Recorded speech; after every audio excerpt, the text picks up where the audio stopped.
Hello YouTube viewing audience, I'm here again for another predictions video. I originally thought that on the day of the semifinals, the grand finals would be open to prediction as well, but looks like that's not going to be the case, so there is going to be one other video, the grand finals video, and I'm going to have to make another title card for the, or a thumbnail picture for the semifinals, which is going to be a little bit of work, but anyways. Let's go over last video's picks. So for the quarterfinals, we chose Virtus Pro over Australis, and it turned out our prediction was correct in this case. I did watch the games, and they were extremely close. Extremely close. Both maps. It was a 2-0, by the way, which may mislead you to think that Virtus Pro stomped Australis, but no. In the two maps, Overpass and Cache, or Cache, both times Australis went to overtime and lost in overtime. Admittedly, in overtime, they kind of got stomped, but getting to 15-15 is definitely not qualifiable as being plowed by Virtus Pro. But they were very enjoyable games to watch. In fact, it looked like, actually, wait, let me think. Was it Cache?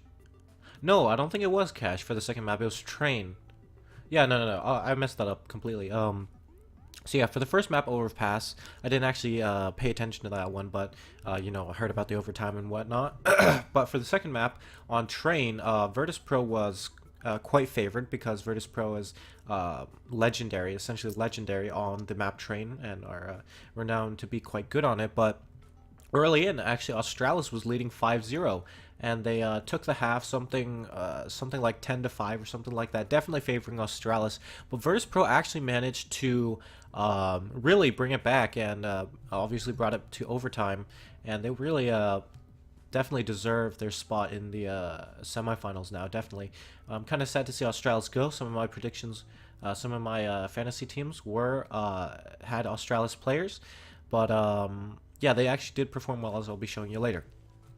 Up next, SK Gaming versus Flipside. I did not get to watch any of the rest of these games, so I'm just going to be speculating. SK definitely was favored in this matchup, and favored to win the entire tournament, in fact. So yeah, not much to say there. Brazilian powerhouse versus, I would say, a sub A-tier team. So, or a B-tier team, I should say. Next up, we have Natus Vincere versus Team Liquid. This is possibly the closest matchup. No, next to Virtus Pro and Australis. Natus Vincere, we predicted that they would move on, but instead, the North American team, Team Liquid, has moved into the semifinals. It's very good to see that Team Liquid will be having a chance at the grand finals. However, because Fnatic won against Gambit Gaming, Fnatic will be in the way of Team Liquid as the team that they're going to have to face in the semifinals. Anyways, Fnatic versus Gambit Gaming is kind of like SK versus Flipside Tactics. It was predicted to be a stomp, and Fnatic won in the end. I don't really know what the score lines were, but Fnatic won, so whatnot. I don't know. Maybe Gambit put up a good fight. Can't really know. We'll see the VODs later. So anyway, for the semifinals between SK Gaming and Virtus Pro, SK being the favorite to win the tournament is not expected to go down to Virtus Pro here. So Virtus Pro is going to have a lot on their shoulders to take to be able to... wait, what am I even trying to say? They're going to have to put in their all. And SK is going to have to make some uncharacteristic mistakes for Virtus Pro to have a chance at moving on to the grand final. And between...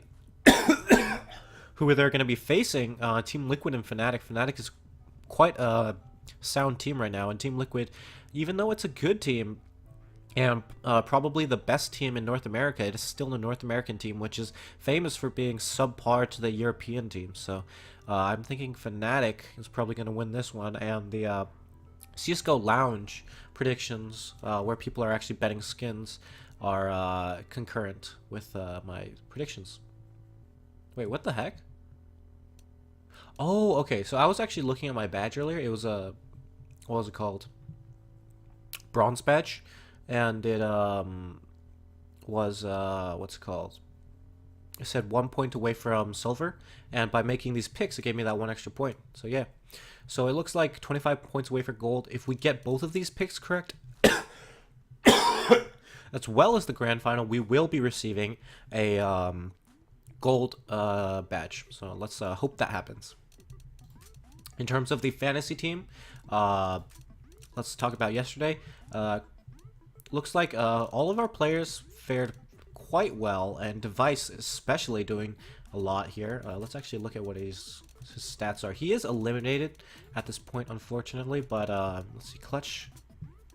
Actually, we can scroll over it. So he had 68 kills, 43 deaths, and 8 clutches, so that's quite a lot. 2 points per kill. Wow. All right.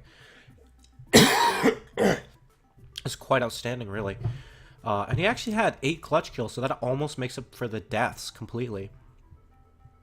So yeah, that's actually a great performance from Clutch Team Device. Unfortunately, his team is eliminated from the tournament, so we're not going to be seeing any more of him.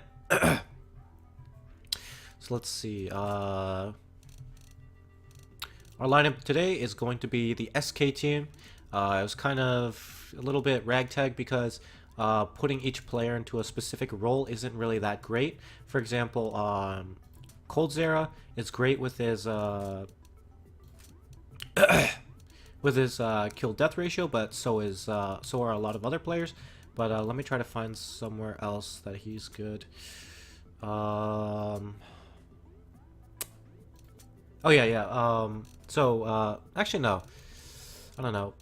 But what I was trying to say, but like sometimes certain players, like for example, Fallen might be like the best sniper and the best pistol player, so you have to like settle for something lesser or like second best.